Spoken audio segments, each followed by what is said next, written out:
A Hell's Angel found a sweet little girl hiding in his garage. What she said was adorable. The rain came before sunrise. Cole Maddox heard it first in his sleep. A low, steady drumming against the roof above his bed. Not gentle, not soft. The kind of rain that meant business, that soaked through jackets and turned dirt roads into mud rivers. He lay still for a moment, eyes closed, listening to it pound the old tin roof of the apartment above the garage. Then he got up. Same as always. He was 45 years old, and his body reminded him of that every single morning. His knees ached when he swung his legs off the mattress. His back was stiff from years of leaning over engines. He sat on the edge of the bed for a moment, big hands resting on his thighs, thick fingers calloused from decades of work. His dark beard, heavy and streaked with gray, was pressed flat on one side from sleep. He smoothed it without thinking. An old habit. The apartment above the garage was small. One bedroom. A narrow kitchen where the faucet dripped if you did not twist it hard enough. A living room with a worn leather couch, a bookshelf crowded with old paperbacks, and a single lamp that threw warm yellow light into the corners.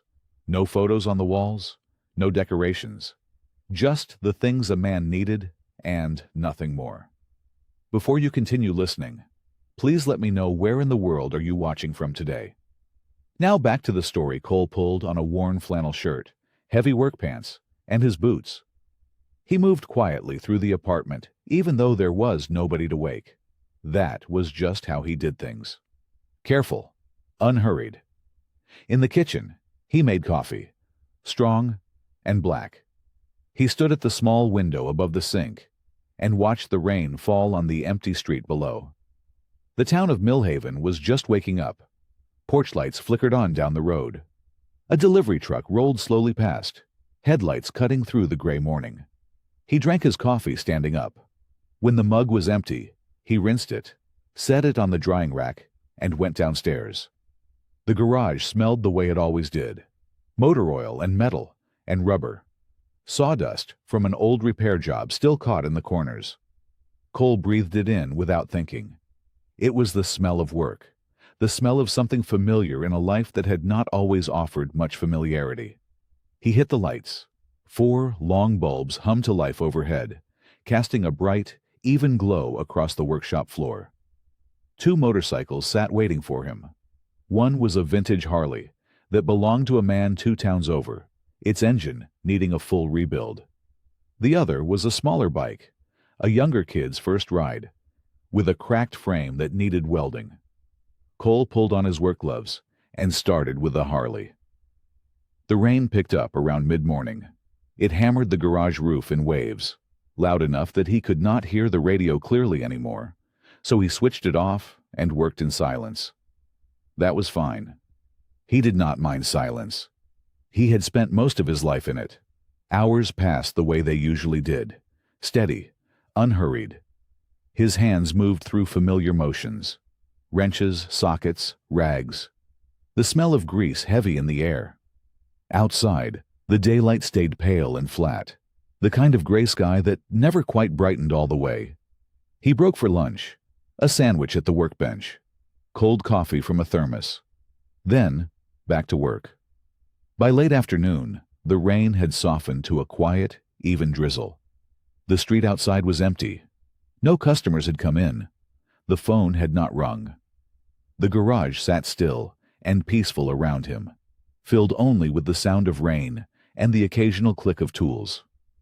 Cole set down his wrench and stretched his back. He reached for a clean rag to wipe his hands. And then he heard it.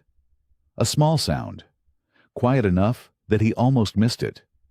Somewhere deep in the back of the garage, tucked behind the stacked parts and shelving units, and the old wooden crates nobody had moved in years. A sneeze. Cole went still. He stood in the middle of the garage floor, rag in hand, and listened. Nothing. Just the rain. He shook his head slowly and went back to the workbench. Probably a cat. A stray had wandered in once before, a skinny orange thing that had curled up on a pile of old rags and hissed at him when he tried to move it. He had left it alone, and put out a bowl of water. It was gone by morning. He picked up his wrench. Then he heard it again. Another sneeze. Small and sharp, and unmistakably not a cat. Cole set the wrench down carefully. He turned toward the back of the garage. The shelving units back there were tall and crammed full.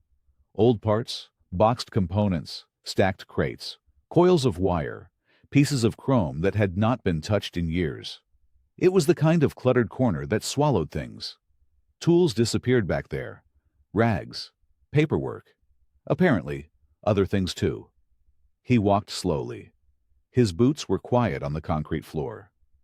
The overhead lights did not reach the very back wall, and the shadows pooled thick between the shelves. He reached up and pulled the string on a single work bulb that hung from a beam. It swung a little, sending soft light washing across the back corner. And there she was. A little girl, tiny, tucked into the narrow gap between a stack of old motorcycle parts and the back wall, knees pulled up to her chest, arms wrapped tight around a stuffed rabbit. The rabbit was worn soft, its ears floppy, one button eye slightly loose. The girl's dark hair was damp at the edges. Her boots were muddy. She had a small pink jacket on, zipped all the way up. She looked up at him with the biggest brown eyes he had ever seen. Not scared, just caught. Cole crouched down slowly. He was a big man. He knew that. He knew what he looked like. The beard, the leather vest with its patches, the thick arms, and the scarred knuckles. He had watched people cross streets to avoid him. He had seen grown men go quiet when he walked into a room. This little girl just blinked at him. "Hey there, sweetheart," he said. His voice came out low and careful, the way he might talk around something fragile. "What are you doing in my garage?" She smiled, wide and easy, like she had been waiting for him to find her. "I came to borrow it," she said. Cole stared at her. "Your garage," he repeated, not quite sure he had heard right. She nodded, very serious. "Yep." "Why?" She hugged her rabbit a little tighter and tilted her head, thinking it over the way only a very small child thinks something over, with her whole face involved in the process. "Because it smells safe," she said simply. Cole opened his mouth, then closed it again. He had not expected that. He had not expected any of this. He looked around his garage for a moment. The oil, and grease, and old metal, the rain on the roof, the single swinging bulb throwing its soft glow across stacks of parts and worn-out tools. Safe. She thought this place smelled safe. "What's your name?" he asked. "Lily," she said. "What's yours?" "Cole." She tested the name quietly, as if checking whether it fit. Then she nodded, apparently satisfied.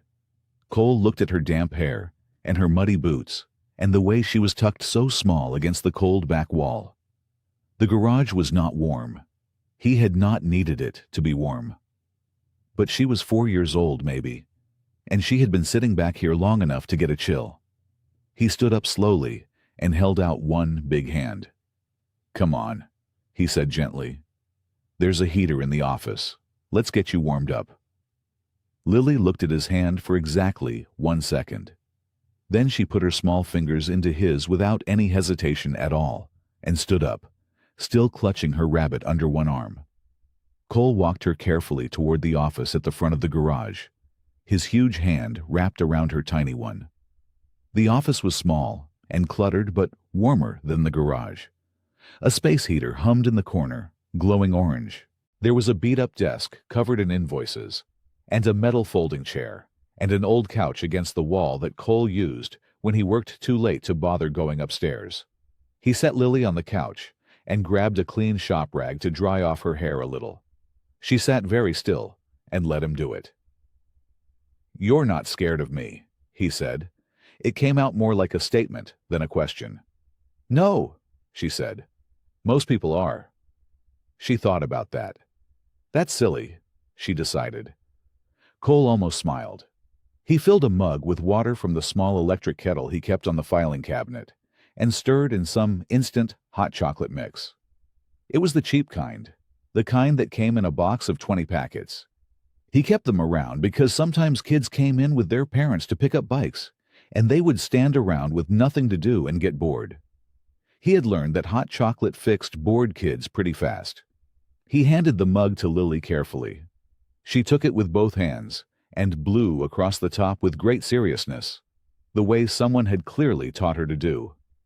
"Careful," he said. "It's hot." "I know," she said. "I'm 4." He sat down in the folding chair across from her. It creaked loudly under his weight. Lily took a small sip and got a little chocolate on her upper lip and did not seem to notice or care. "So," Cole said, "this game of yours." Her eyes lit up. "Finding secret safe places," she said, like the name itself was something wonderful. "You have to find places that feel really safe. Not just safe like a house, safe like a feeling." Cole leaned forward and rested his elbows on his knees. "And how do you know when a place has that feeling?" She pressed one hand flat against her chest. "You feel it in here. Your tummy gets quiet."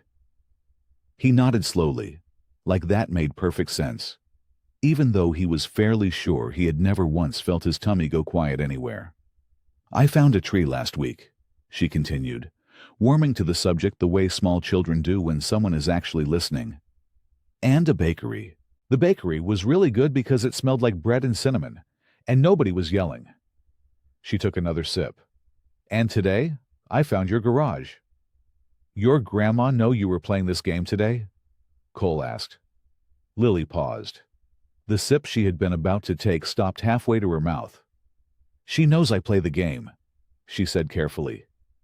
"But she doesn't know you came here." A small, guilty silence settled over the couch. "I walked farther than I thought," Lily admitted. She hugged her rabbit a little tighter.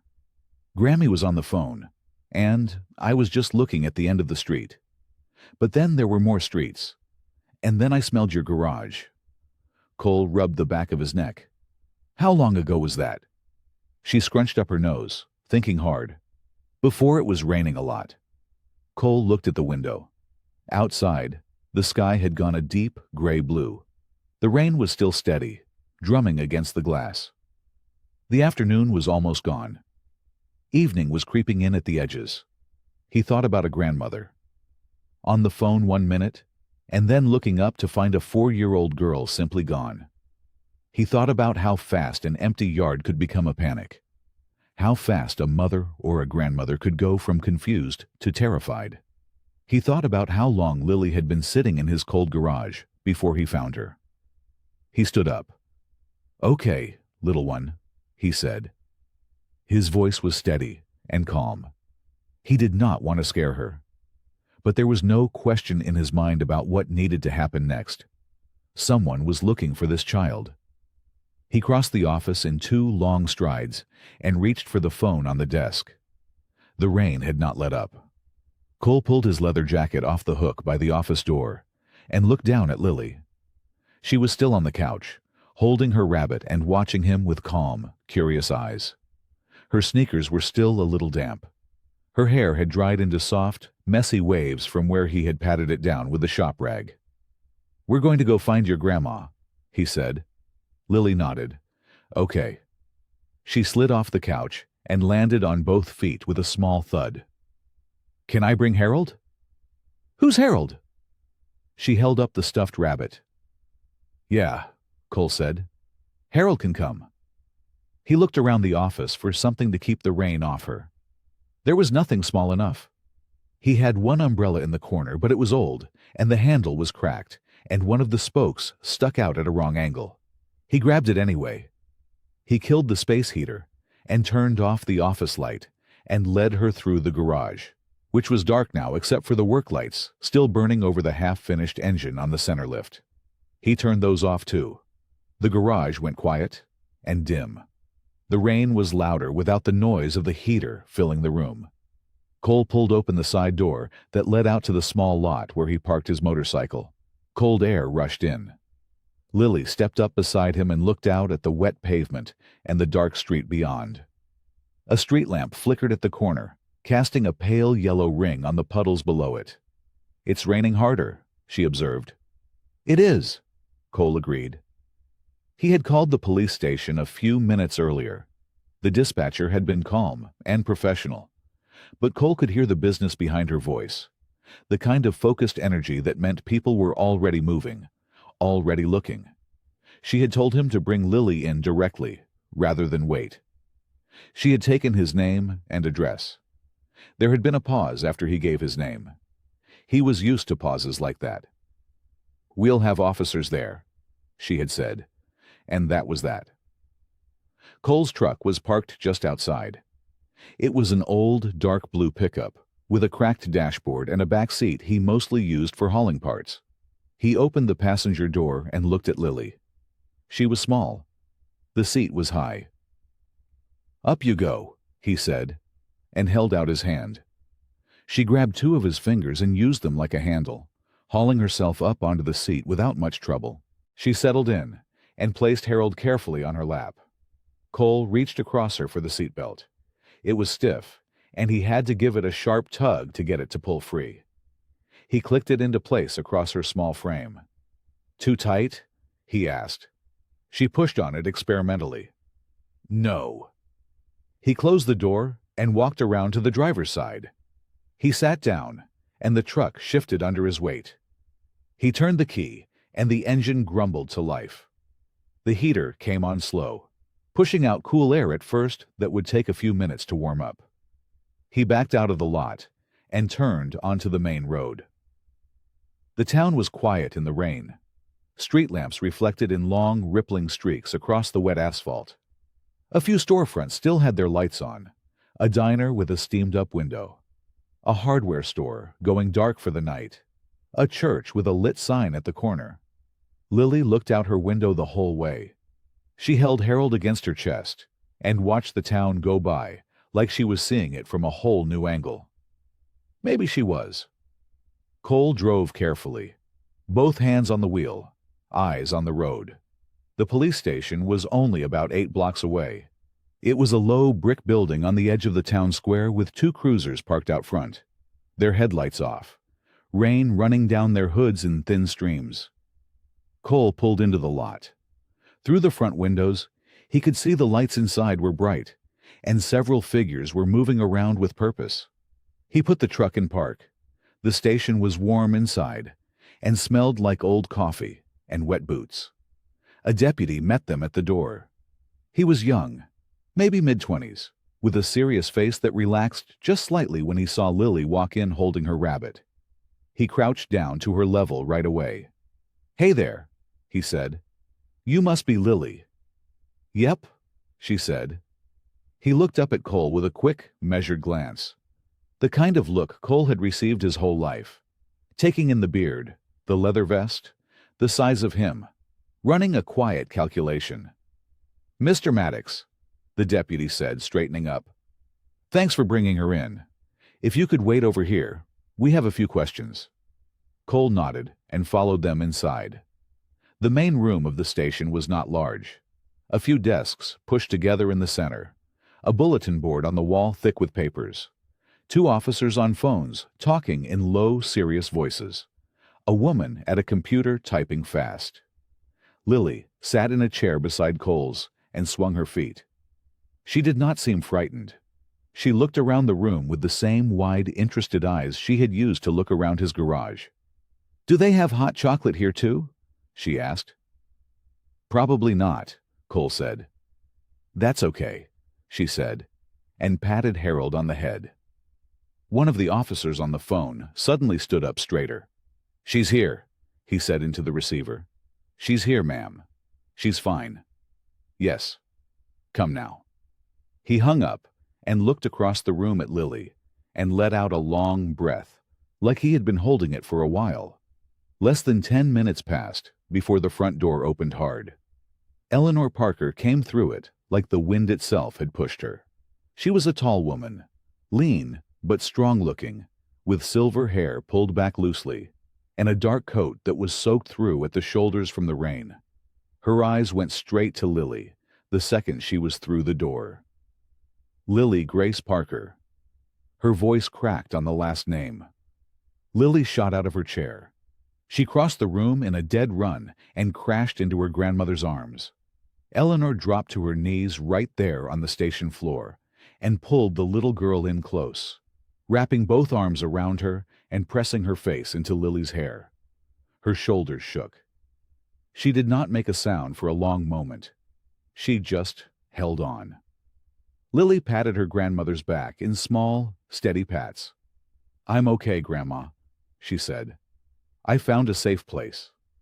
Eleanor pulled back just enough to look at her face. She checked her over quickly with both hands, smoothing her hair, cupping her cheeks, looking into her eyes the way you do when you need to be sure with your own hands, and not just your ears. "You scared me half to death," Eleanor whispered.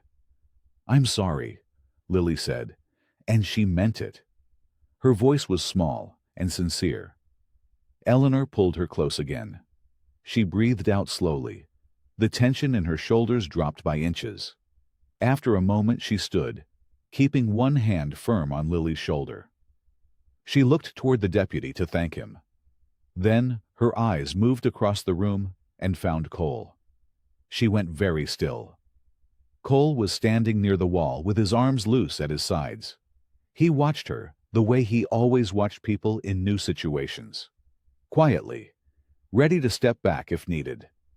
Eleanor stared at him. Her expression shifted. Something moved behind her eyes. Something deep and searching, like a person trying to place a face from a long time ago in a different light. The color drained slightly from her cheeks. "You," she said. Cole looked at her. He did not know her. He was certain of that. Eleanor pressed one hand flat against her chest. Her voice was barely above a whisper. "The highway," she said. "The blizzard. My tire." She shook her head slowly. "That was you. You stayed until help came. You wouldn't take a cent." Lily's head snapped up. Her eyes went wide as two full moons. "Grandma!" she breathed. "Is that him? Is that the kind biker with the big beard?" Eleanor's hand was still pressed against her chest. Her eyes had not left Cole's face. Cole shifted his weight. He looked at the floor for a moment, then back up. He never knew what to do when people recognized him. It did not happen often. He preferred it that way. "It was just a tire," he said. "It was a blizzard," Eleanor said firmly. "I was alone on a highway with no cell signal and ice coming down sideways. You stopped. You fixed the tire with your bare hands in the cold. You waited with me until the tow truck came." She paused. "And then you just rode away." Cole said nothing. "I never forgot," Eleanor said.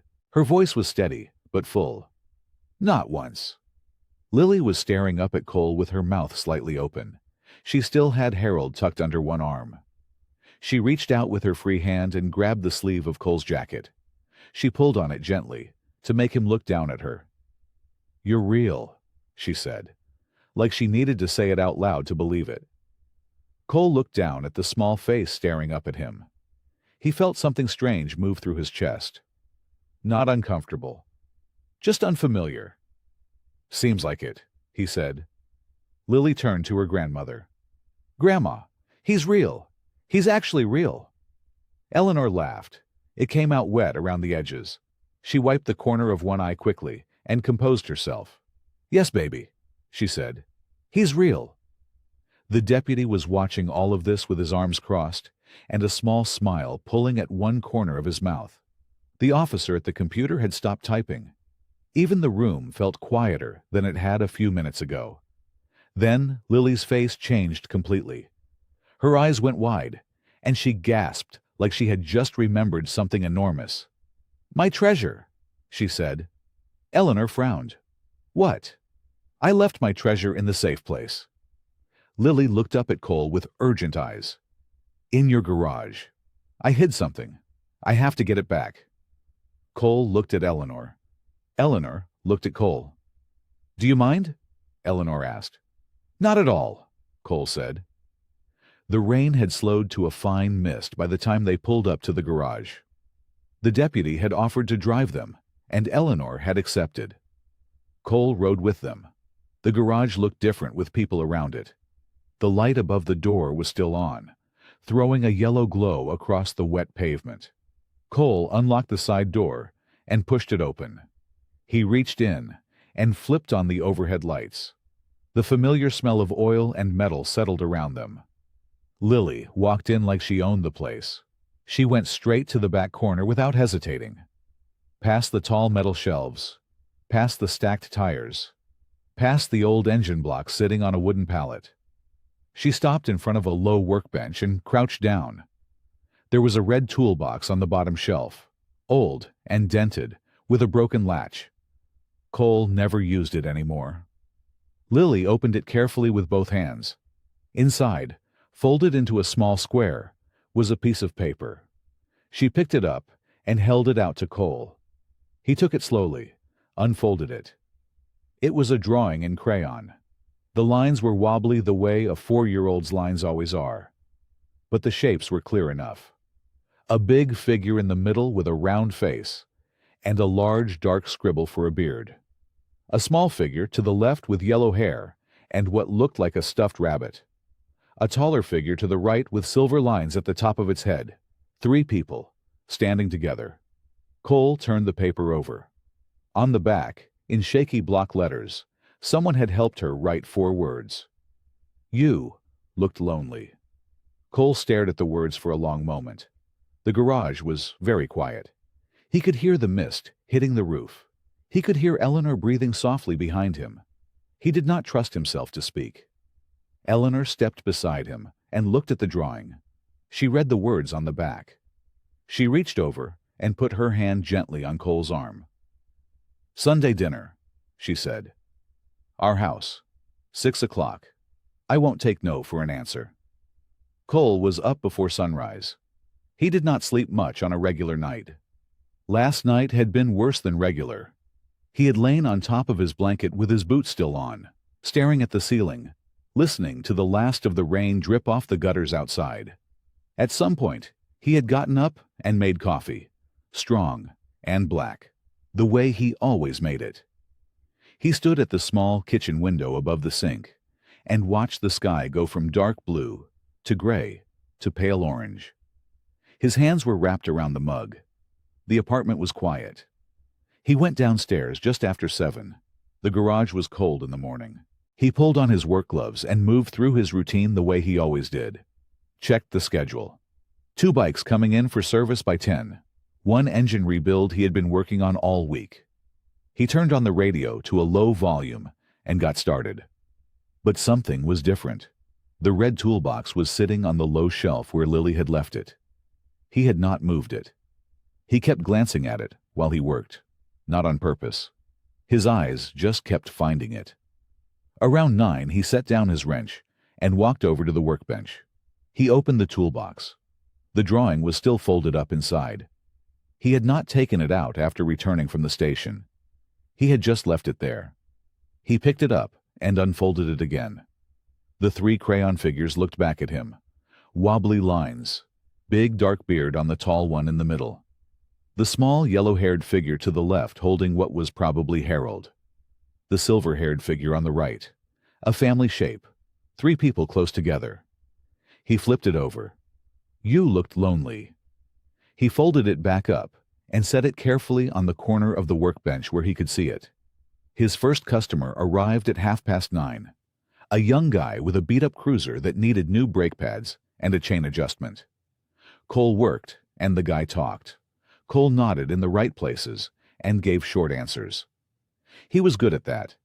He had gotten very good at that over the years. After the guy left, the garage went quiet again. Cole ate lunch standing up at the workbench. A sandwich he had made upstairs. He chewed slowly and looked at the folded drawing sitting at the corner of his workspace. A 4-year-old girl had wandered into his garage and hidden a drawing of them as a family before she even knew his name. He could not figure out what to do with that. The second customer came and went. The engine rebuild kept his hands busy through the afternoon. He worked until the light through the garage door windows went orange, and then pink, and then faded out entirely. He locked up and went upstairs. He heated up a can of soup on the small stove, sat at the kitchen table with a spoon and a glass of water, and the quiet that was always there, waiting for him at the end of every day. The apartment felt the same as it always did. Familiar, in the way an empty room gets familiar when you spend enough years in it alone. He had left the drawing on the workbench downstairs, but he did not need it in front of him to see it. Eleanor's invitation sat in his mind the same way the drawing did. Sunday dinner, 6 o'clock. She had said it like it was simple, like people invited him places all the time, like it was the most natural thing in the world. He pushed the soup bowl to the side. He thought about the table, the food being passed around, people laughing at stories he did not know yet, the noise of a house that was actually full.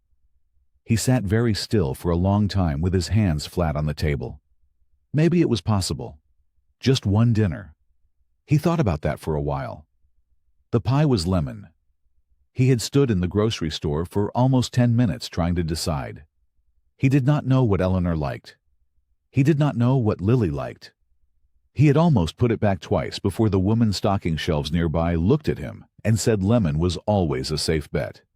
He had taken her word for it. Now the pie was sitting in a white cardboard box, bungee corded to the back of his bike, and Cole was riding down Maple Street, trying to remember the last time he had brought something to someone's house for dinner. He could not remember. He was not sure it had ever happened. Eleanor's house was a pale yellow 2-story with white shutters and a big oak tree in the front yard. The leaves had turned a deep red. A porch wrapped around the front with 2 wooden rocking chairs sitting side by side. Flower boxes under the windows, empty now that autumn had settled in, but you could tell they would be full again in spring. It was the kind of house that looked like someone actually lived in it. Loved it. Cole slowed the bike to a stop at the curb. He sat there for a moment with the engine idling, looking at the warm light coming through the front window. He could smell something cooking from where he sat. He turned off the engine. He was unclipping the pie box from the back when the front door burst open, and Lily came flying down the porch steps in a bright orange sweater. Her curls bouncing, Harold the rabbit tucked under one arm. "He came!" she shouted back toward the house. "Grandma! He actually came!" Cole laughed before he could stop himself. Eleanor appeared in the doorway, drying her hands on a dish towel, smiling in a way that made the tension in his shoulders drop about 3 inches. "We had a bet going," she called out. "Lily said you would come. I said I hoped she was right." Lily had already grabbed 2 of his fingers with her small hand and was pulling him toward the steps. "I brought a pie," he said, holding up the box. It felt like a strange thing to say. He said it anyway. "Lemon?" Eleanor asked. He nodded. "Perfect," she said and held the door open. The inside of the house smelled like roast chicken and something with cinnamon and wood polish, and a fireplace that had been used recently. Family photographs covered a stretch of wall near the staircase. A round table in the dining room was set for 4 with mismatched chairs and a small candle in the center. 4 chairs. Cole counted them without meaning to. "Lily's Uncle Ray is joining us," Eleanor said, taking the pie box from him. "He is running a little late. You know how Ray is." She said it like Cole already knew Ray. Like that was fine. Ray arrived 15 minutes later with muddy boots and a loud laugh and a handshake that matched it. He was maybe 40, broad-shouldered, with Eleanor's same warm eyes. He clapped Cole on the arm like they were old friends and asked him about the engine rebuild without any awkwardness at all. The 4 of them sat down. The food was passed around: chicken and roasted carrots and soft rolls and green beans with almonds. Lily talked almost the entire time. She had opinions about everything: the best color for a motorcycle, whether rabbits could be trained like dogs, why lemon pie was actually better than chocolate pie, even though chocolate pie was chocolate. Cole mostly listened. He asked questions when they came to him. He answered the ones directed at him. But mostly, he just sat there in the warm light of that small dining room and let the sounds of it wash over him. The clinking of forks, Eleanor's gentle laugh, Ray's big one, Lily's constant, cheerful voice, cutting through everything like a little bell. After dinner, Eleanor brought out her camera, an old one with actual film. "Everybody together," she said, waving them in close. Lily grabbed Cole's hand and pulled him into the frame. The camera clicked. Cole rode home with the night air cold against his face, and something warm sitting in the middle of his chest that he did not have a name for. He had never felt it before. Not once. Not in 45 years. He thought maybe this was what belonging felt like. Monday morning came gray and quiet. Cole was up before the sun. He pulled on his jeans and a worn flannel shirt and laced up his boots the same way he did every morning. The same order. Left boot first. Always left boot first. Some habits just stick. He came downstairs, unlocked the garage, and got to work. There was a '74 Sportster on the lift that needed a new primary chain. The kind of job that required patience and good light. He adjusted the overhead lamp, rolled up his sleeves, and got started. Outside, Millbrook was waking up slowly. A few cars moved down the street. The bakery 2 blocks over turned on its sign. A dog barked somewhere in the distance and then stopped. By 9 o'clock, Cole's stomach was reminding him that coffee from a garage pot was not the same as actual breakfast. He wiped his hands on a red rag, pulled on his jacket, and walked 3 blocks down to May's Diner. May's had been there longer than Cole had been in Millbrook. Red vinyl stools along the counter, laminated menus tucked behind the napkin holders, a chalkboard on the wall with the day's specials written in uneven letters. It smelled like bacon and coffee and hot griddle.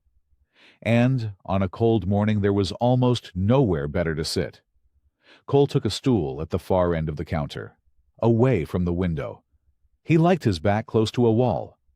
Another habit. May herself poured his coffee without him asking. She had done it that way for years. She was a short woman with silver hair pinned up tight and reading glasses that lived on top of her head rather than on her nose. "Eggs and toast?" she asked. "Please," he said. He wrapped both hands around the mug and looked down at the counter. The diner filled up as the morning stretched on. Regulars mostly. Farmers. A couple of guys from the hardware store. A table of older women near the window who met every Monday without fail. Cole was not paying close attention. He was thinking about the primary chain, about whether the sprocket needed replacing too, or just cleaning. Then he heard his name. Not loud, just clear enough. 2 men were sitting 2 stools down from him. He recognized them both. Tom Garrett from the feed supply store, and another man he knew only by sight. They were not talking to him. They were talking to each other, but the diner was not that big. "Parker woman had that biker at her house for dinner Sunday," Tom said, dropping his voice like that made it more proper. "Sitting right there at the table with the little girl." The other man made a sound that was not quite a word. "Eleanor's always been too trusting," Tom went on. "Too soft. Inviting a man like that around a 4-year-old. A Hell's Angel." The other man stirred his coffee. "You hear anything about why he settled here? A man like that, alone, no family. Just seems odd to me." "Seems more than odd." Cole kept his eyes on his mug. His jaw tightened. He breathed steady through his nose the way he had taught himself a long time ago, when he needed to stay calm and still.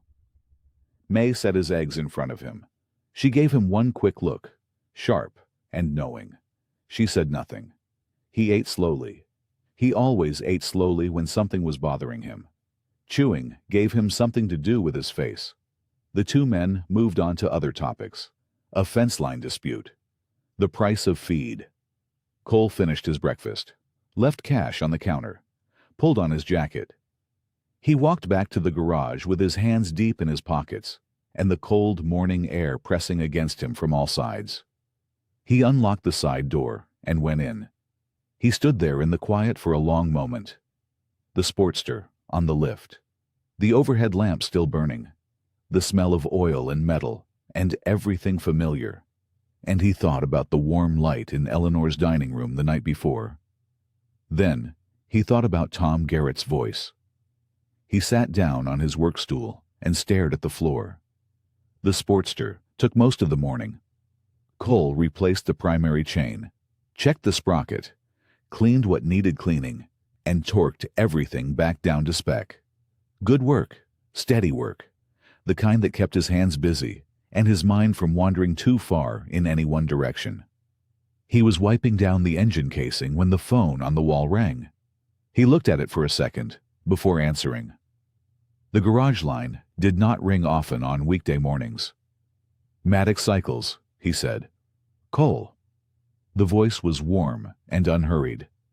"Eleanor Parker. I hope I am not interrupting something important." "Just finishing up a job," he said. "Good. Then you have a moment." It was not really a question. He leaned one shoulder against the wall. "I am calling because we are doing a small dinner Thursday evening," Eleanor said. "Nothing fancy. Soup and bread, most likely. Lily has been asking about you since Sunday, and I thought it would be nice if you came." Cole looked down at his boots.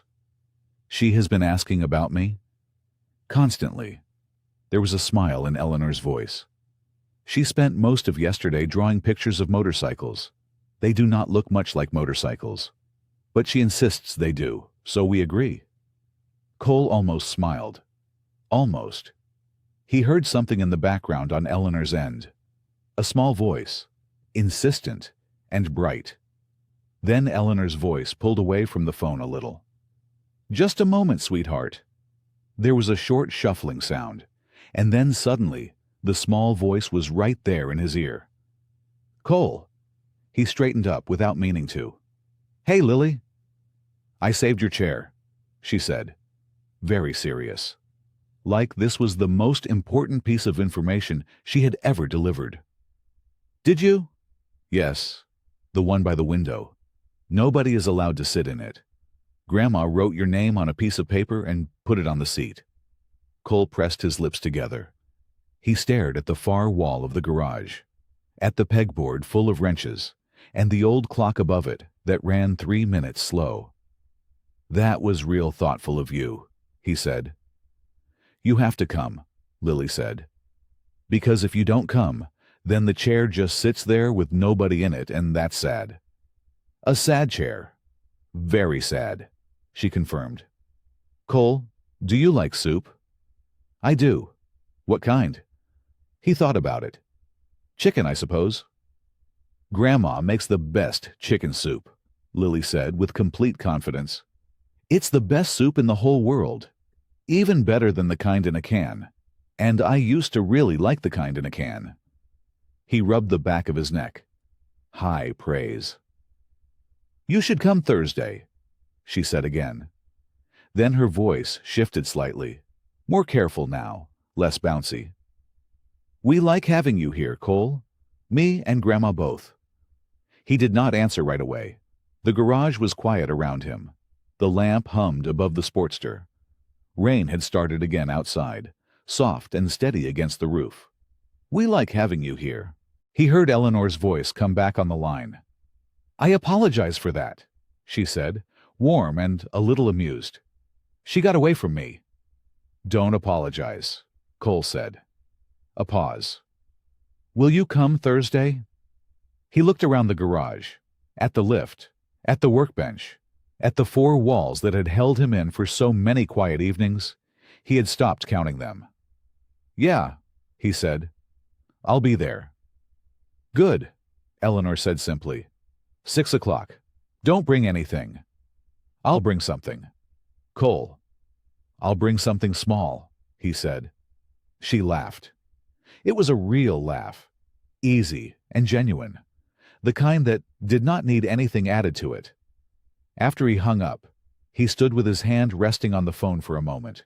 He wanted to go. That was the thing that surprised him most when he turned it over in his mind. Not because he felt obligated, not because it was the polite thing to do. He simply wanted to be there. With them. In that warm kitchen. At that table. In that chair by the window that had his name on it. Monday came in cold and gray. Cole opened the garage at 7 and had his coffee standing at the side door, watching the street wake up slowly. A dog trotted past. A truck idled at the corner. Somebody's porch light clicked off. He went inside and got to work. Around 9, old Harold Finch shuffled in from down the block. Harold was 73 years old, walked with a slight lean to the left, and smelled like pipe tobacco and motor oil. He had served 2 tours in Korea and never talked about either one. "My lawnmower's dead," Harold said, like he was reporting a crime. Cole wiped his hands on a rag. "Bring it in." Harold looked relieved. He hated asking for help. Cole knew that without being told. By 10:30, the mower was running clean. Cole replaced the spark plug, cleaned the carburetor, and sharpened the blade while he was at it. Harold reached into his back pocket for his wallet. Cole waved it off. "Don't insult me, Harold." The old man looked at him for a long moment. Then he tucked the wallet away and gave one slow nod. That was the closest Harold Finch ever came to saying thank you, and Cole knew it. Tuesday, a young woman named Carla stopped by with a rusted bicycle. She had 3 kids in tow, each one quieter than the last. The bike belonged to her oldest boy, a skinny kid named Marcus, who stared at the floor while his mom explained the chain had snapped 2 weeks ago. Cole looked at the boy instead of the mother. "You ride to school on this?" Marcus nodded. "Every day?" Another nod. Cole crouched down and examined the chain. "Give me 20 minutes." He replaced the chain, trued both wheels, and pumped the tires. Adjusted the brakes while he was at it, because they were soft, and he did not like the thought of the boy trying to stop on a hill. When Marcus climbed on and rode a slow test loop in the parking lot, the corners of his mouth went up just slightly. That was enough. Wednesday, Cole drove his truck over to the County Veterans Center on Birch Road. He had been doing this for years, quietly. Every few weeks, he would show up, and whoever needed a ride to a doctor's appointment or a pharmacy, or just across town would climb in. No announcement, no schedule posted anywhere, just Cole, his truck, and whoever needed to get somewhere. That morning, he drove a Vietnam veteran named Roy to a specialist appointment 40 minutes away. They talked about engines the whole way there and the whole way back. Roy had worked at a Ford plant outside of Detroit for 30 years. He knew his stuff. Cole dropped him off at his house afterward. Roy grabbed the door handle, paused. "You know," he said, looking straight ahead through the windshield, "most people don't bother." Cole did not say anything. "I just want you to know I notice," Roy said. Then he climbed out and walked up his front path without looking back. Cole sat in the truck for a minute before driving away. It was Thursday by the time Eleanor's dinner came back around.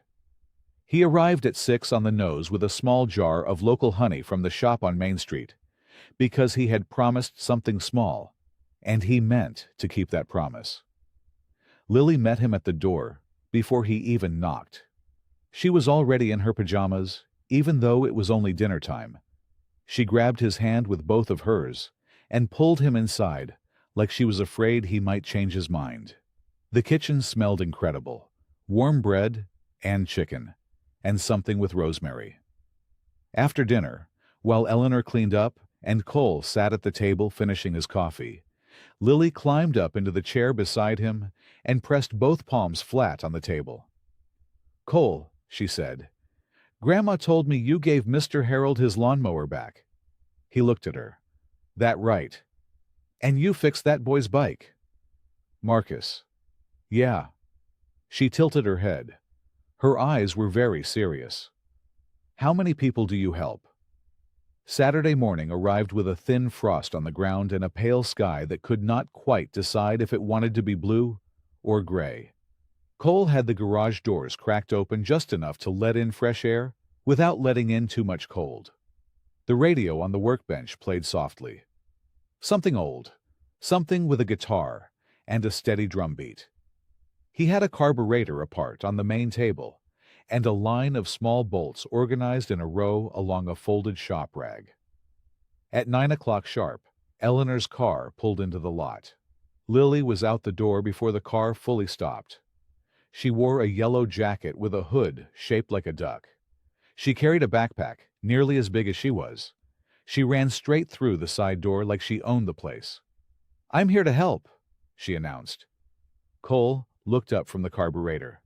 "I see that." Eleanor followed at a slower pace, carrying 2 cups of coffee from the bakery on Main Street. She handed one to Cole and looked around the garage with calm, patient eyes.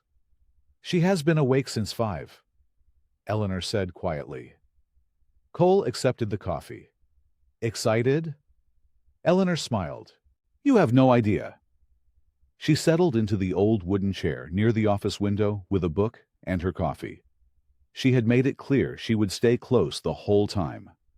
Cole had expected nothing less and was glad for it. Lily had already unzipped her backpack and was pulling out a thick pad of drawing paper, a box of crayons, and a plastic bag full of stickers shaped like stars. "Where do you want me?" she asked. Cole thought about it seriously. "Can you sort bolts?" She blinked. "What's a bolt?" He pulled a small bolt from the row on the shop rag and held it up. "This." She studied it with great focus. "Okay, yes, I can do that." He set her up at the small side table with 2 plastic bins and a cup full of different-sized bolts. He showed her once how to sort them by size. Small ones in the left bin, big ones in the right bin. She got to work immediately. For a while, neither of them spoke. Cole worked on the carburetor.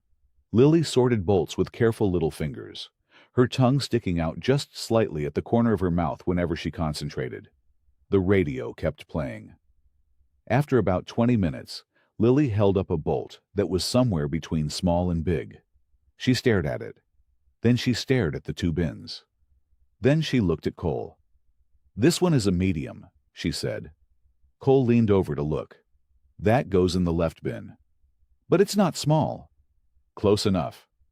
She considered this. Then she placed it gently in the left bin and went back to work, looking satisfied. An hour passed like that. Easy and quiet, and surprisingly comfortable. Around mid-morning, Lily abandoned the bolts and moved to her drawing paper. She sat cross-legged on the garage floor near the space heater, with her crayons spread all around her, and drew with total concentration. Cole glanced over a few times without making it obvious. He caught glimpses of orange and brown, and what looked like 2 figures side by side. He did not ask. Eventually she stood up and carried the drawing over to him. She held it up with both hands. It showed 2 people standing in front of a building that was clearly meant to be the garage. One figure was tall, with a big brown beard and a black vest. The other was small with a yellow jacket and a duck hood. Above them, she had drawn a sun with long, spiky rays. Cole stared at it. "That's us," she said helpfully. "I figured. You can keep it." He took it from her carefully and set it on the workbench beside the radio, where it would not get grease on it. Lily watched him do that. Something in her expression went very still and very soft, the way a child looks when something matters more than they have words for yet. She climbed up onto the stool beside the workbench. "Cole," she said. "Yeah." "Do you get lonely?" The question landed quietly. It did not rush at him. It just settled there in the air between them like a leaf coming down from a tree. He was quiet for a moment. His hands rested still on the workbench. "Sometimes," he said. She nodded, like that was the answer she already knew.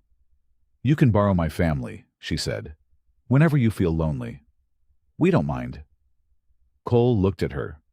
She was completely serious. No performance in it. No drama.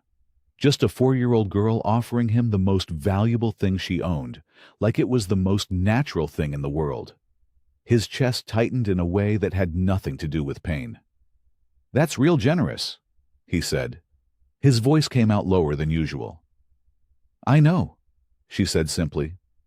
Then she hopped off the stool and went back to her crayons. Cole stood there for another moment. He looked at the drawing beside the radio, the two figures under the spiky sun. Then he picked up his wrench and went back to work. But something had shifted. Something quiet and deep. Like a door that had been stuck for a very long time, had finally moved just slightly on its hinges. Sheriff Tom Bennett was not a man who ignored patterns. He had been a lawman for 31 years. He had learned early that the truth rarely arrived all at once. It came in pieces, small ones, scattered across different conversations and different days. You just had to be paying attention when they showed up. He had been paying attention to Cole Maddox for about 2 weeks now. It started at the diner on a Tuesday morning. Tom was on his second cup of coffee when Ray Hollis, who owned the hardware store on Birch Street, slid into the seat across from him uninvited. "You hear about what happened to Dottie Carmichael," Ray said. Tom had not. "Furnace went out Monday night. She called around, but nobody could get to her until Wednesday earliest. Woke up Tuesday morning, and the thing was already fixed." Ray wrapped both hands around his mug. "Nobody knows who did it. But her neighbor said she saw a big motorcycle parked out front around midnight." Tom filed that away. 2 days later, he stopped at the gas station on Route 9 and ran into Frank Delgado, a Vietnam veteran who lived alone on the east side of town.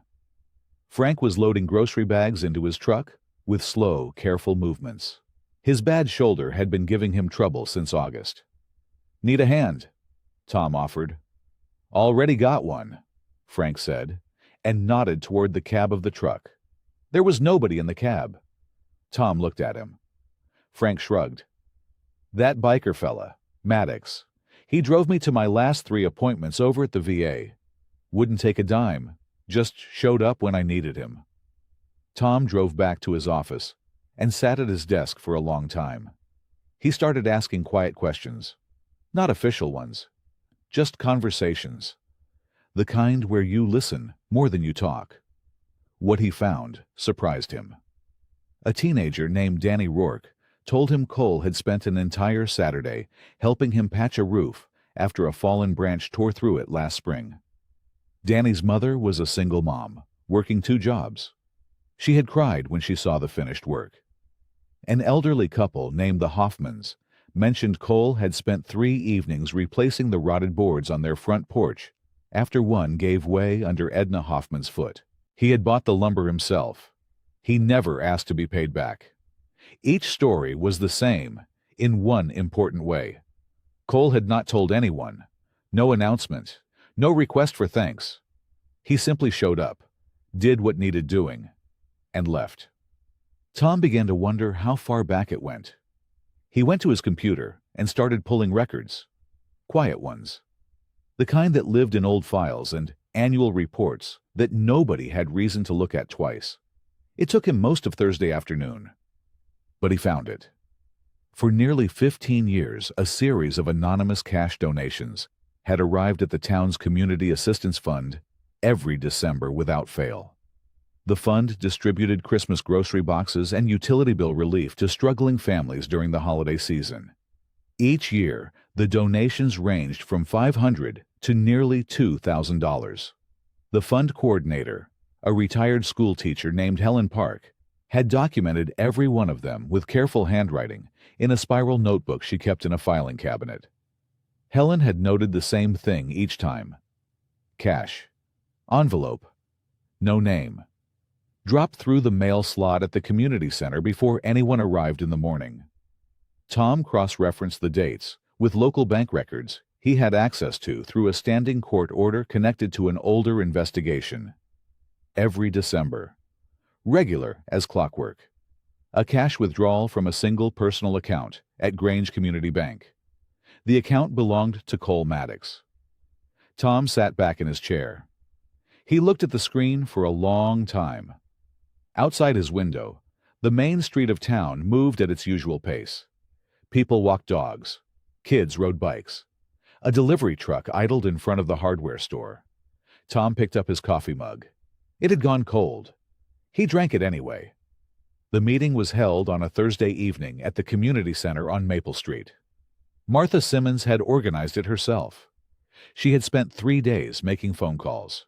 Her voice was calm and measured during each one. She was not trying to cause trouble, she explained. She simply felt it was important for concerned parents and residents to have a conversation. A friendly one. Just to make sure everyone was on the same page. About 30 people showed up. They sat in folding chairs arranged in a loose circle under the bright fluorescent lights. The room smelled like old coffee and floor cleaner. A table along the far wall held a plate of store-bought cookies that nobody touched. Martha stood near the front. She wore a navy blue cardigan and sensible shoes. Her silver hair was neatly combed. She looked exactly like what she was, a well-meaning woman who genuinely believed she was protecting something precious. "I think we all agree this town is special," she began. "And I think we all agree it is our job to keep it that way." Several people nodded. "Now, nobody here is saying this man has done anything wrong." She paused carefully. "What we are saying is that we simply do not know enough about him. He rides with a dangerous group. He lives alone. And now he is spending a great deal of time around a 4-year-old child."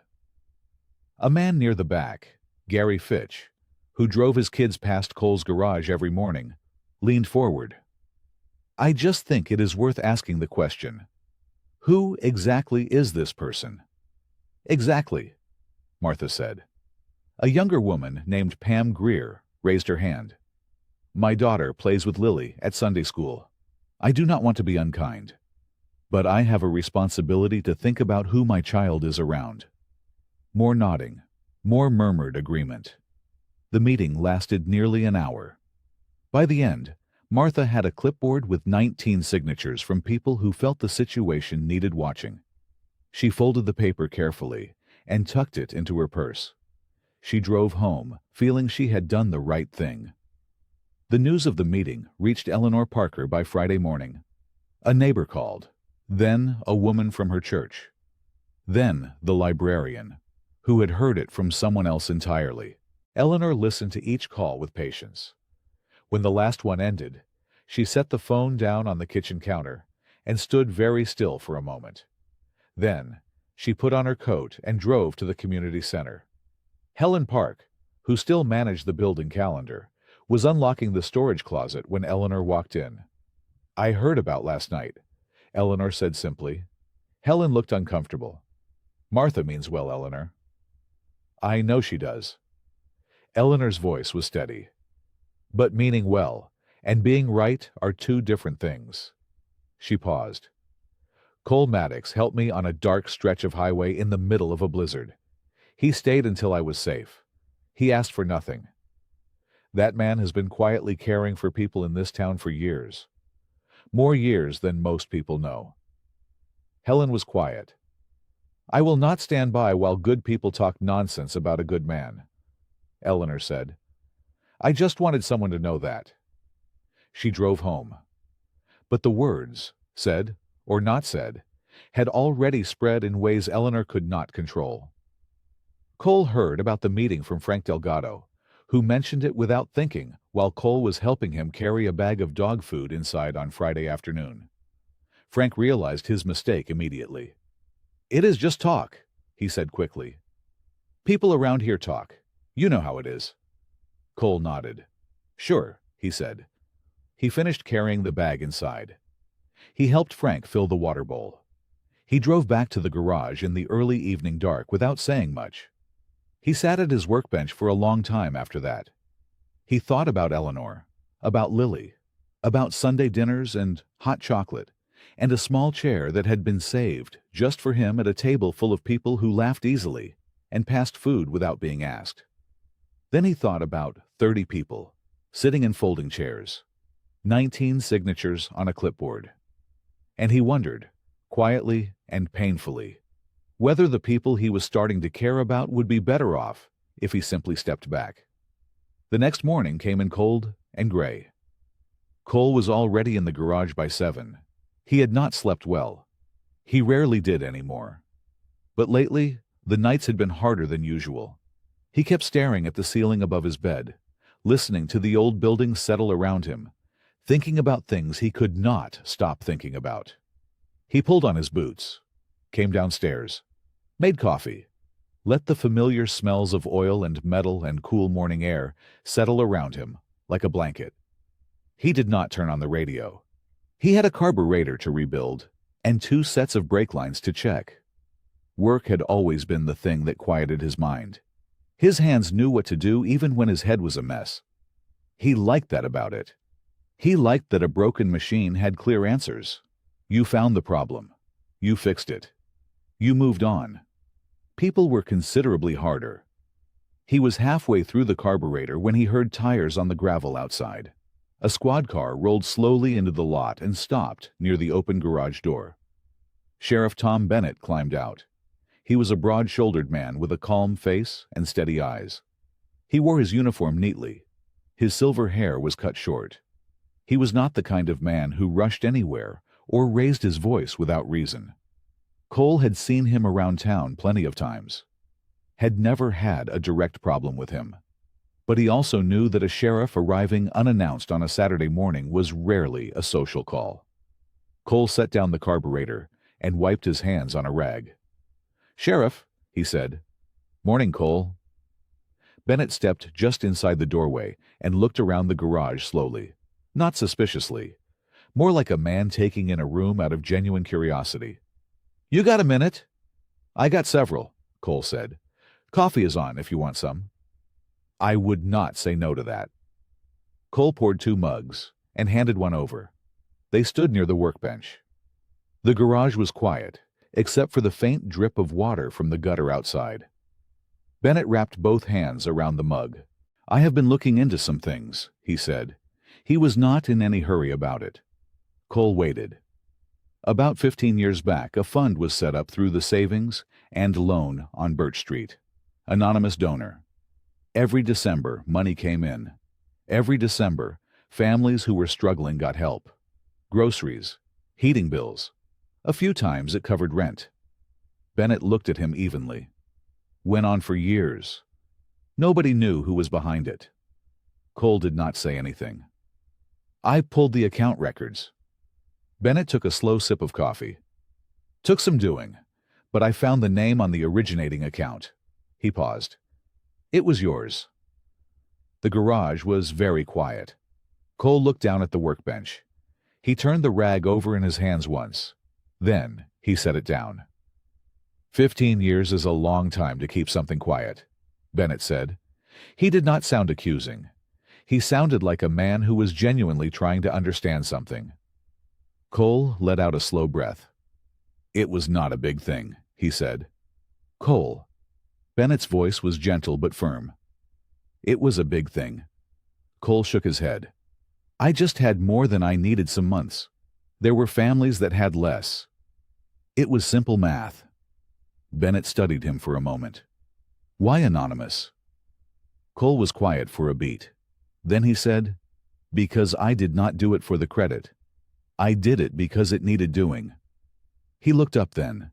His dark eyes were steady.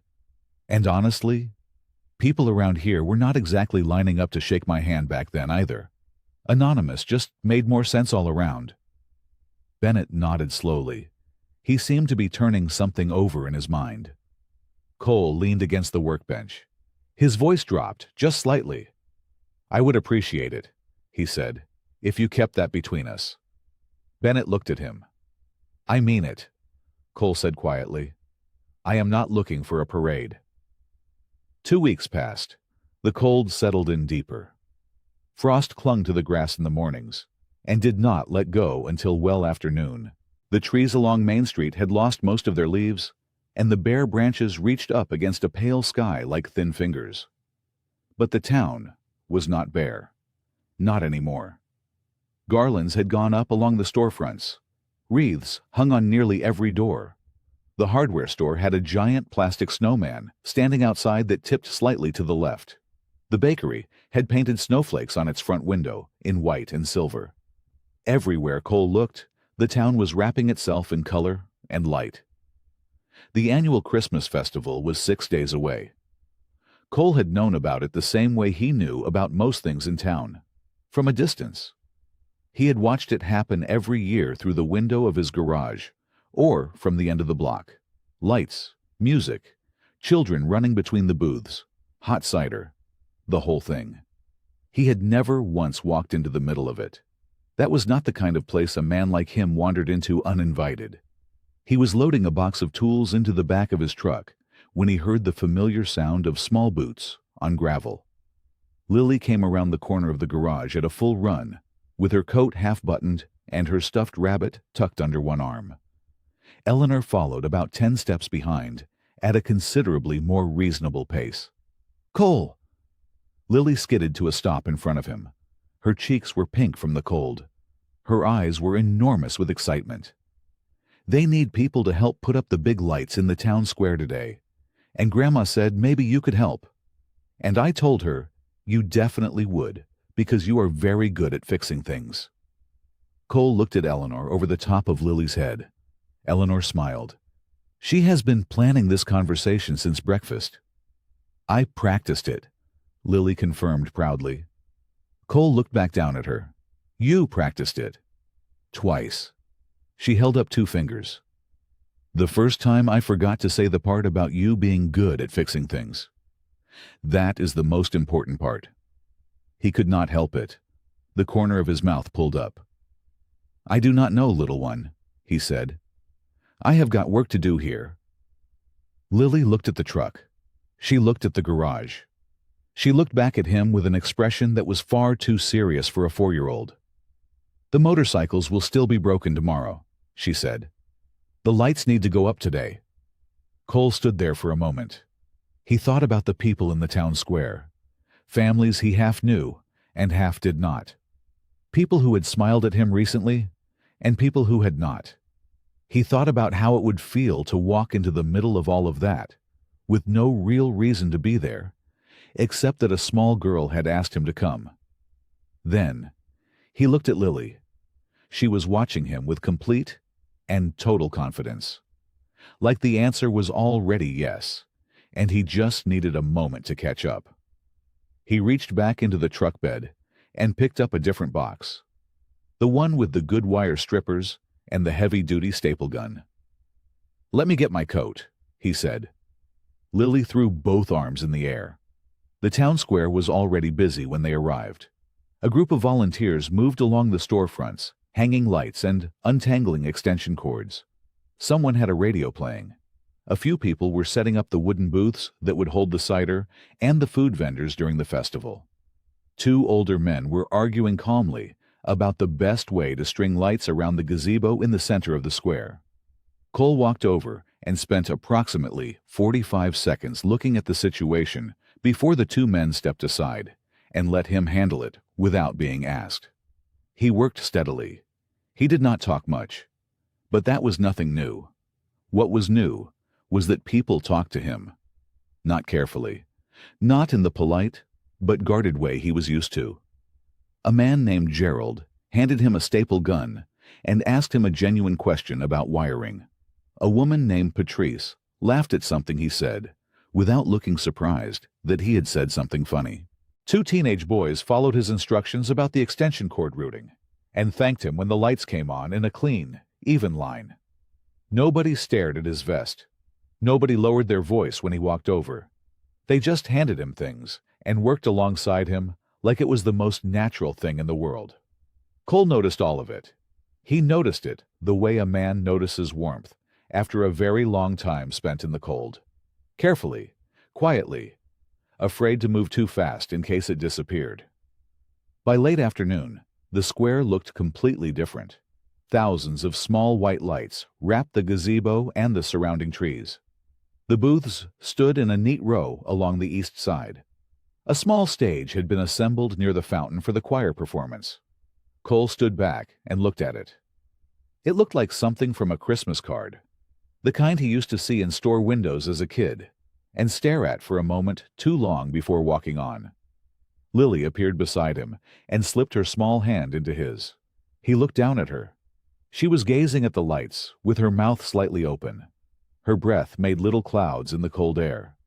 6 more days, she whispered. Like it was a secret she was telling the sky. Cole looked back at the lights.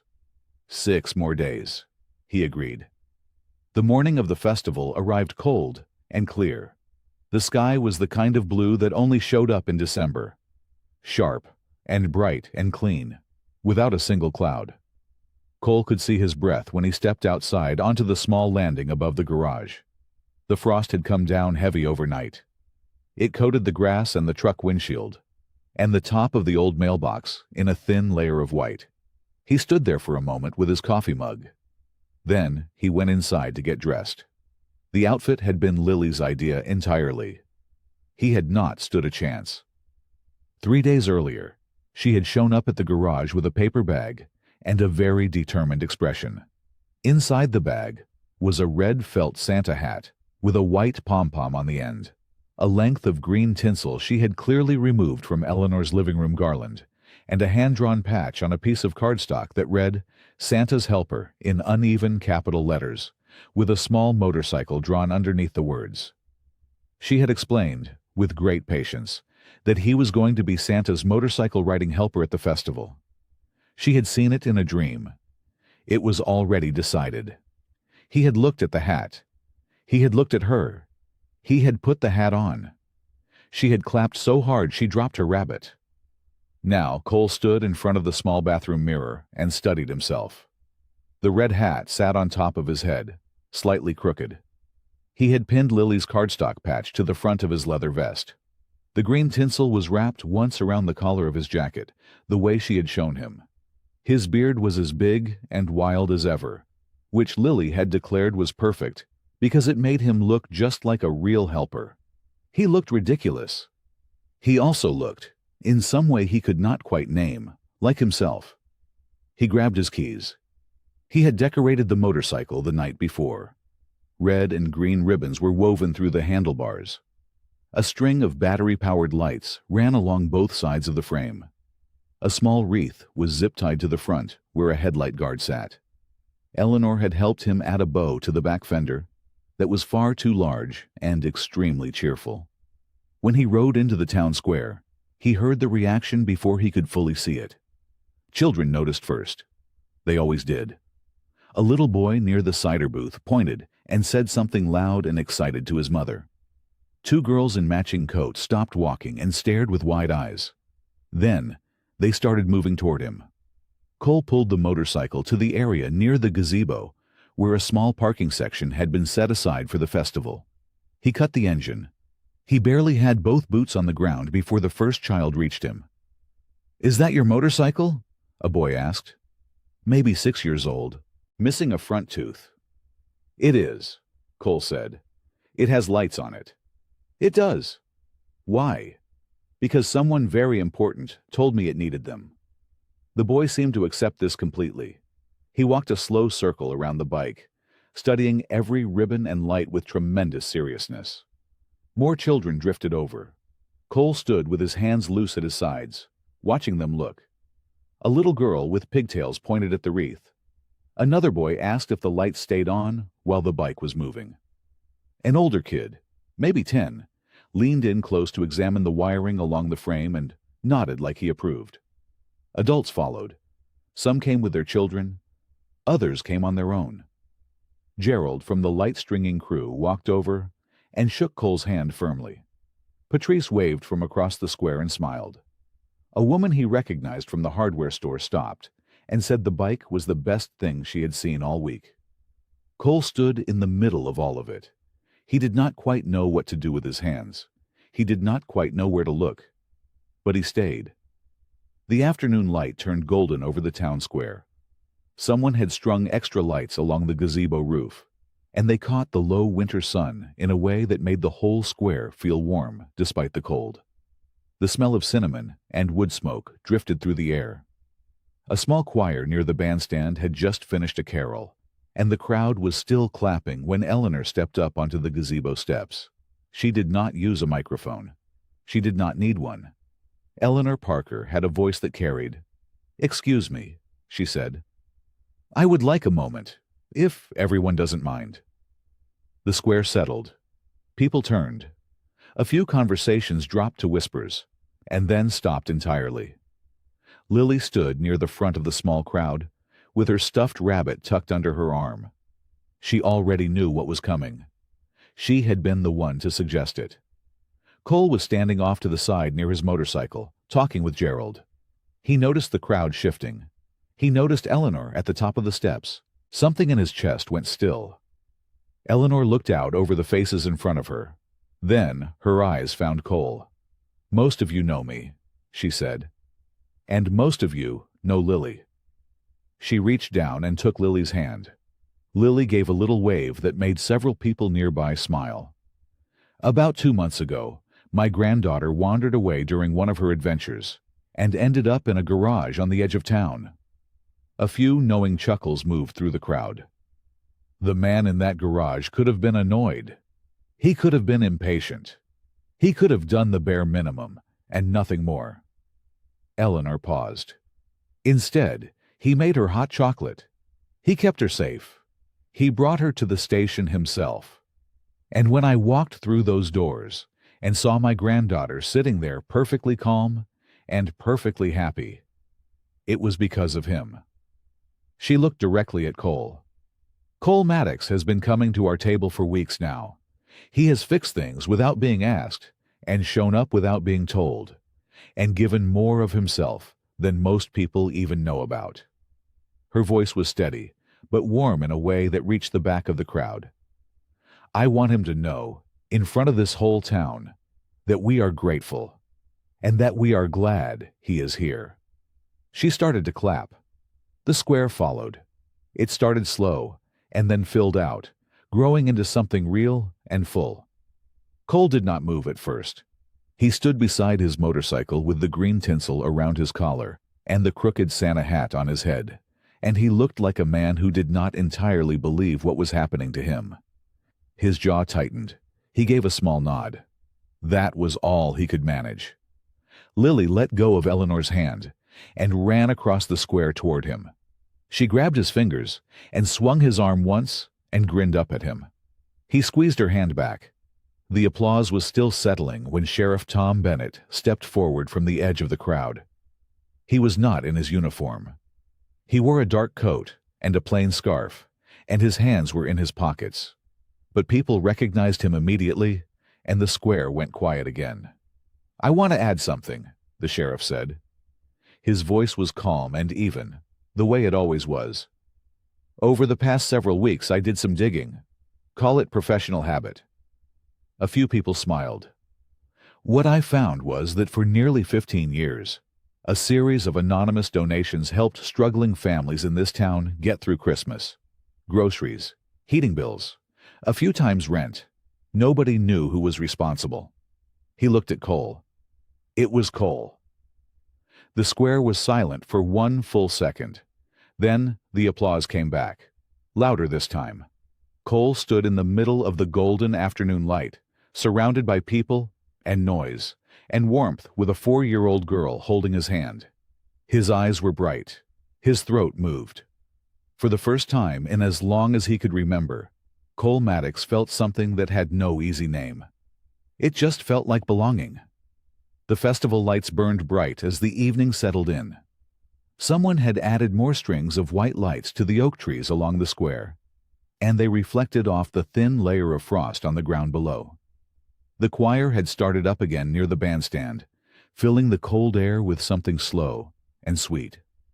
The smell of warm apple cider floated through the crowd. Children ran between their parents' legs with candy canes and paper cups of cocoa. Cole sat on the low wooden steps of the gazebo with a cup of coffee warming his hands. Gerald had drifted off somewhere. Eleanor was talking with a woman near the cider table, laughing at something. The Santa hat was still on Cole's head, sitting slightly sideways, and he had stopped caring about fixing it an hour ago. He felt good. It was such a simple thing. Just sitting. Just being somewhere without feeling like an intrusion. But it felt enormous tonight. Lily had been running circles around the square for the better part of an hour. She had found 2 other children her age near the cookie booth, and together, the 3 of them had invented some kind of game that involved hopping over the cracks between the cobblestones. Cole had watched them from the steps with a quiet smile. She was a force of nature, that little girl. She never ran out of energy. She never ran out of ideas. He finished his coffee and set the cup beside him. Across the square, Eleanor was still deep in conversation. The crowd had thinned a little as families began heading home, but there were still plenty of people moving between the booths and the bandstand. The choir finished their song, and a few people clapped. A child knocked over a paper cup and laughed. It was a good evening.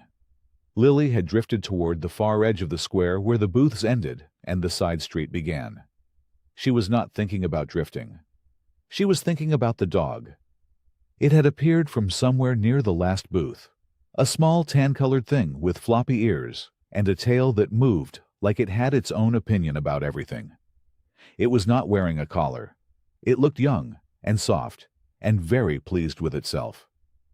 When Lily spotted it, she stopped hopping over the cobblestones entirely. The other 2 children had already been called back by their parents. Lily crouched down and held out her hand the way Eleanor had shown her. The puppy sniffed the air. Then it took 2 small steps toward her. Then it sneezed. Lily giggled. The puppy wagged its tail, and then turned and trotted a few steps away.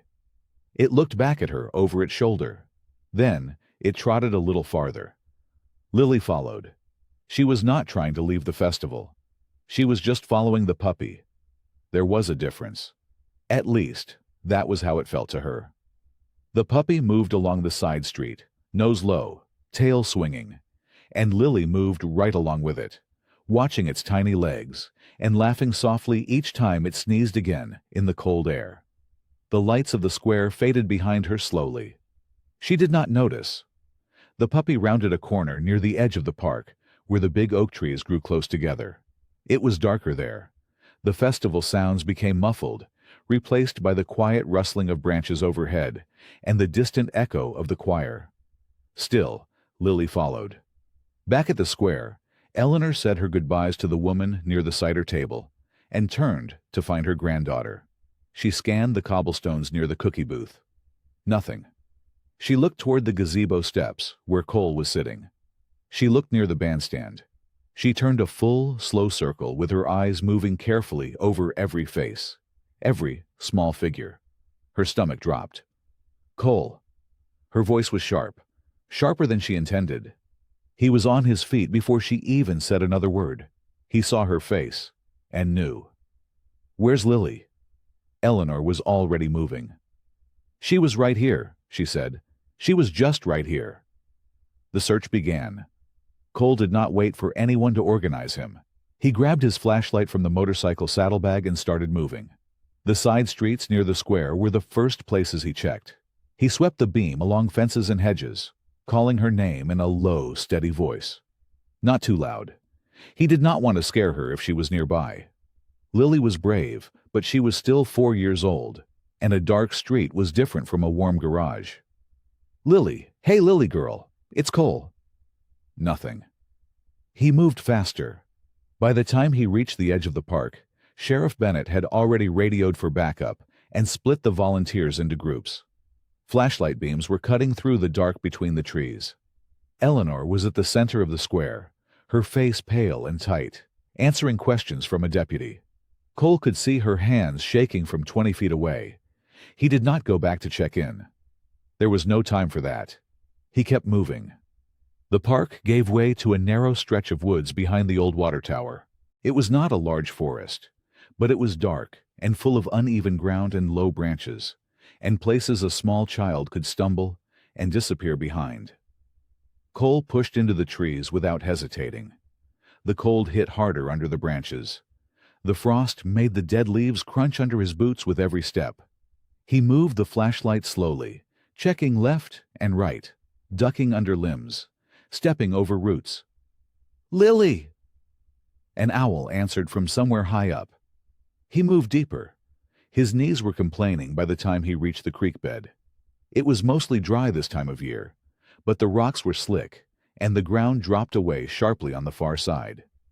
He crossed carefully, shining the beam along the bank in both directions. Nothing. He climbed the far side and pushed through a stand of pine trees until he reached the back fence line of an old property. He checked the fence. No gaps large enough for a child to squeeze through. He turned and started working back in a different direction. He had been out here for almost an hour. His breath came in white clouds. His boots were wet from the frost. The Santa hat was long gone, left somewhere back on the gazebo steps. His flashlight beam bounced steadily through the dark as he worked back toward the tree line. Then he heard voices.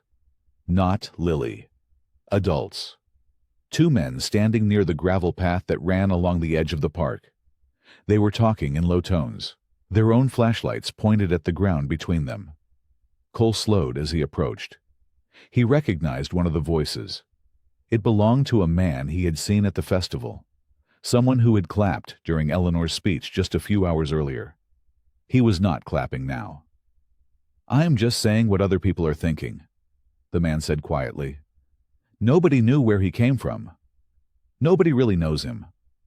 The other man shifted his weight. "Tom vouched for him." Tom vouched for what he could prove on paper. That does not mean you let a man like that around a 4-year-old. Cole stopped walking. He stood in the shadows just beyond the path. His flashlight switched off, listening without meaning to. "She went missing from right under his nose," the first man continued. "That is a fact. That is just a fact you cannot argue with." "You're not seriously suggesting." "I am not suggesting anything. I am asking questions that somebody ought to be asking." A pause. "It just seems convenient," the man said. "That's all I'm saying. A biker shows up in town out of nowhere, starts cozying up to a little girl and her grandmother, and then the little girl disappears at the one event where everybody is looking at him." Cole did not move. The cold settled through his jacket and into his chest, and did not feel like weather anymore. He stood there in the dark for a long moment. Then he turned quietly and walked the other direction, back toward the trees, back toward the search. His flashlight clicked back on, but something behind his eyes had gone out. The sky turned from black to deep gray, without any warmth in it. Cole had been moving through the woods for hours. His flashlight battery was fading, the beam weaker now than it had been at midnight. He shook it once, and the light steadied a little. He kept walking. Around him, other searchers moved through the trees. He could see their lights flickering between the pines like slow fireflies. Nobody was talking much anymore. The first hour of a search always had a kind of urgent energy to it. People calling out, feet moving fast. By hour 4, that energy wore down to something quieter and heavier.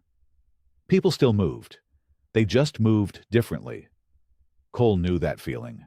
He had been pushing himself toward every difficult area he could find, places other searchers skipped because the ground was rough or the brush was too thick.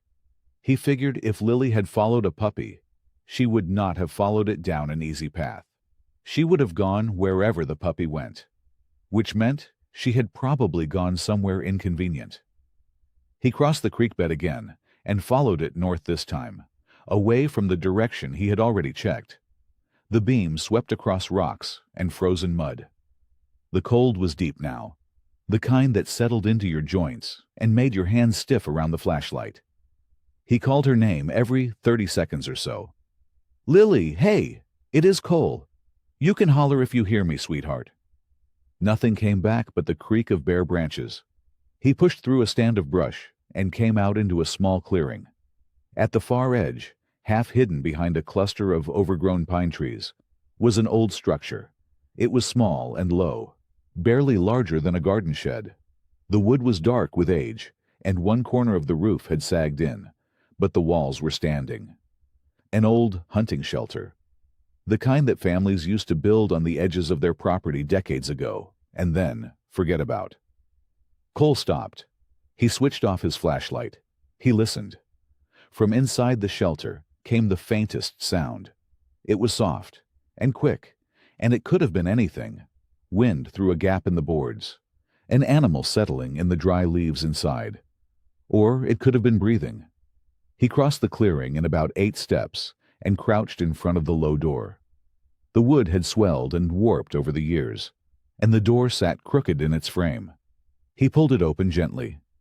Inside, in the far corner, curled up on a pile of old leaves and dried pine needles with a small brown and white puppy tucked against her side, was Lily Parker. She was asleep. Her coat was dusty, and her boots had mud caked along the sides. One of her pigtails had come completely undone, and her hair was loose across her cheek. The stuffed rabbit she always carried was nowhere in sight. But she was breathing, steady and slow. The puppy lifted its head and looked at Cole with round dark eyes, then settled back down against Lily's ribs. Cole let out a breath that felt like it had been sitting in his chest all night. He pressed 2 fingers to the side of her neck, the way he had seen paramedics do once, years ago. Her pulse was steady and strong. She stirred slightly at the touch and made a small sound, but did not wake. He pulled out his radio and called it in. "This is Maddox. I found her. She is safe. Old hunting shelter at the north end of the creek, about a 1/4 mile past the water tower." His voice came out rougher than he intended. "She is sleeping. Bring Eleanor." The radio crackled, and the response came back fast and loud and full of relief. Cole sat back on his heels and looked at the little girl in the corner of that broken-down shelter, chest rising and falling, the puppy snoring softly beside her. He should have felt only relief. He did feel relief. It poured through him like warm water. But underneath it, cold and stubborn as the frost outside, those words from the dark were still sitting there. "It just seems convenient." The celebration started mid-morning. Someone had strung fresh tinsel across the diner windows. The smell of coffee and cinnamon rolls drifted out onto the sidewalk.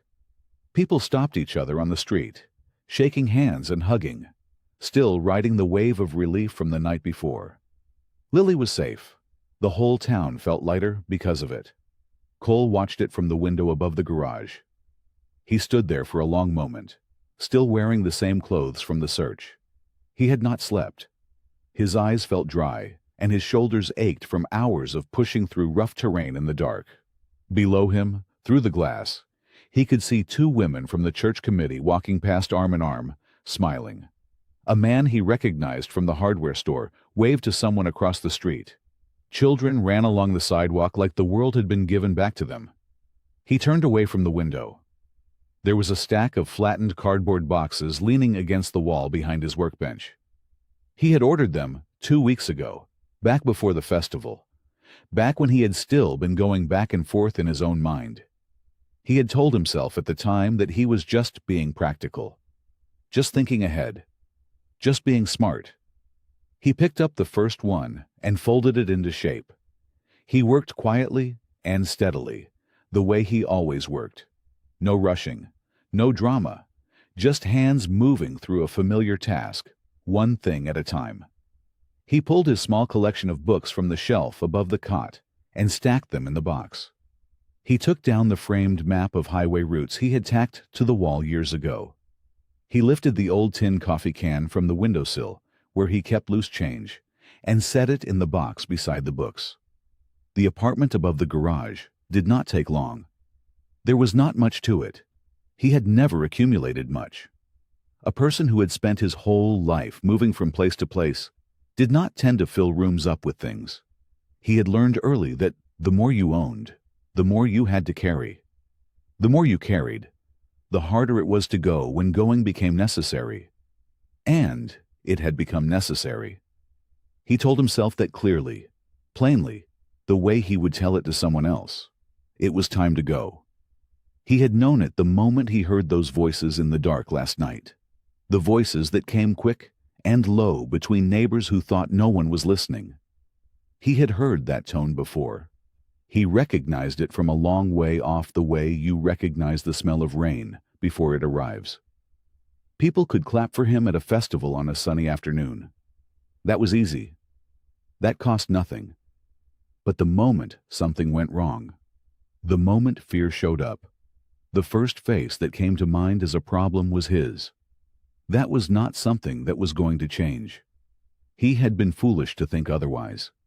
He carried the first full box down the narrow staircase and set it near the garage door. Then he went back up and started on the second one. He was wrapping his spare wrench set in an old shop rag when he heard the side door of the garage open below. He heard the small boots on the concrete floor before he heard anything else.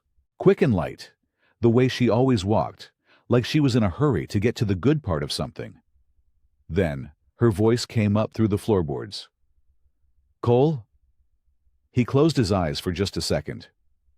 "Up here," he called back.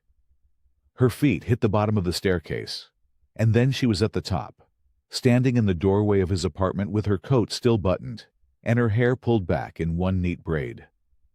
Eleanor must have done it fresh this morning. There was a small bandage on her left hand from a scrape she had gotten the night before. Other than that, she looked completely fine. She looked like herself. She looked around the room. Her eyes moved slowly from the bare shelves to the stripped cot to the cardboard boxes stacked near the door. Her face changed. "How come all your stuff is in boxes?" Cole set the wrench set down slowly. He did not look at her right away. He looked at the box instead, at the neat fold of the rag around the metal handles, and he took a breath. "I'm moving on," he said. The words came out flat and simple. He had practiced them in his head all morning. He thought if he kept them short, they would be easier to say. They were not easier. Lily did not move from the doorway. She stood very still with both hands hanging at her sides and her eyes moving across the room again, like she was hoping she had misread it the first time. "Moving where?" she asked. "Not sure yet." He picked up a small socket set and started wrapping it. "Down the road somewhere. I've done it before. It's no big thing." "But what about your garage?" "I'll sell it." She was quiet for a moment. He could feel her thinking. "What about the hot chocolate?" she asked. He almost smiled. He stopped himself. "Someone else will make you hot chocolate, Lily." "I don't want someone else's hot chocolate." Her voice had gone small. Not angry, just small. "I want yours." He set the socket set in the box and finally turned to look at her. She was staring at him with her chin tipped up slightly, the way she always did when she was trying very hard not to cry. Her bottom lip pressed tight against the top one. He crouched down so he was level with her. "You're gonna be just fine," he said gently. "You've got your grandma. You've got a good home. You don't need me hanging around." "Yes, I do," she said. "Lily, I do." Her voice cracked just slightly at the edge of it. He reached out and straightened the collar of her coat. It was the only thing he could think to do with his hands. They heard the side door of the garage open again below. Eleanor's footsteps were slower and steadier than Lily's, but they came up the staircase just the same. She appeared in the doorway a moment later, slightly out of breath from the stairs, and her eyes swept the room the same way Lily's had. Her face went very still. "Cole," she said. Not a question. Just his name. He stood back up. "Eleanor." She looked at the boxes. She looked at the bare walls. She looked at the stripped shelves where his things used to be. "When did you decide this?" she asked. "Been thinking about it for a bit." "Last night," she said. It was not a question either. He did not answer that. Eleanor stepped into the room slowly and folded her hands in front of her.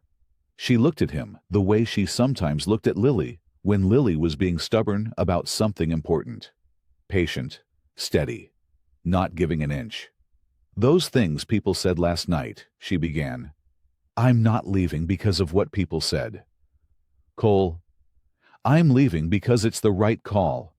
He kept his voice even. "For everyone. That is not your decision to make alone." "Sure it is." He picked up another item from the workbench. "It's my garage, my life, my call." Eleanor pressed her lips together, but said nothing more. Not yet. Lily had moved into the room without either of them noticing. She was standing beside the first box now, looking down into it at the books, and the coffee tin, and the folded map. She reached in and touched the corner of the map gently with 2 fingers like it was something delicate. Then she looked up at him. "Did we stop being your family?" The question landed somewhere in the middle of his chest. He opened his mouth. Then he closed it again. He did not have an answer for that. Not one that would come out the way it needed to. Not one that would be fair to her. Lily looked back down at the box. She pulled her fingers away from the map and tucked both hands into her coat pockets. Eleanor put a gentle hand on Lily's shoulder and looked at Cole one long, quiet moment. Then she guided Lily carefully toward the door. Eleanor did not waste any time. By 6 o'clock the following evening, the community hall had more people in it than most Sunday services. Folding chairs filled every row. People stood along the back wall with their coats still on. The overhead lights were bright and warm, and the room smelled like coffee and candle wax. Eleanor stood at the front with her hands folded and her chin up. She told the story from the beginning, not just the blizzard. She went further back than that. She talked about what it meant to be stranded alone on a dark highway, in the cold, with no phone signal, and no way to know if anyone was coming. She talked about the sound of the motorcycle when it finally appeared through the snow. She talked about how a large man with a big beard and leather vest climbed off that bike, crouched beside her blown tire without a single word of complaint, and worked in freezing wind until the job was done. She talked about how he refused her money, refused her thanks, just nodded once, climbed back on his bike, and disappeared into the storm. "I never forgot that man," she said. "Not for a single day." The room was completely quiet. Then she talked about the donations. Sheriff Bennett stepped forward then. He had a folder in one hand, and he spoke slowly and clearly, the way he always did when facts mattered most. "I've spent several weeks looking into something," he said. "For nearly 15 years, anonymous contributions came through a private account to help struggling families in this town at Christmas. Groceries, heating bills, rent, children's gifts." He paused and looked across the room. Every dollar came from Cole Maddox. Someone in the back made a soft sound. "Not once did he attach his name to it," Bennett continued. "Not once did he ask for credit. He simply sent the money and moved on." A man near the middle of the room raised his hand slowly. His name was Raymond, and he was 70 years old and walked with a cane. His voice was rough and low. "He fixed my roof," Raymond said, "3 winters ago. Would not let me pay him. Said it was nothing." A woman 2 rows over spoke next. Her name was Donna. She had lost her husband 2 years back and raised 3 children on her own. "He fixed my furnace," she said quietly. "January, cold snap. He came before sunrise and stayed until it ran right. He brought food too." She stopped. "I did not know until now that it was him."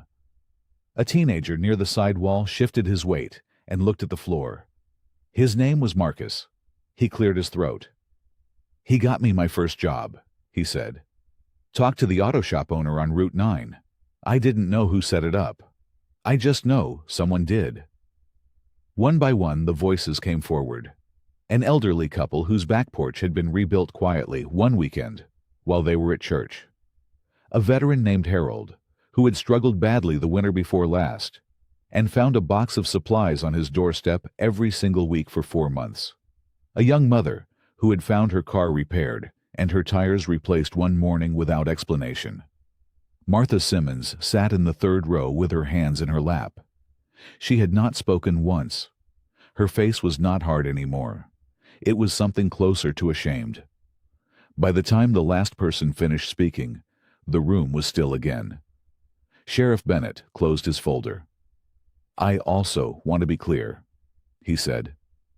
"Regarding the night Lily went missing, I reviewed every account we have.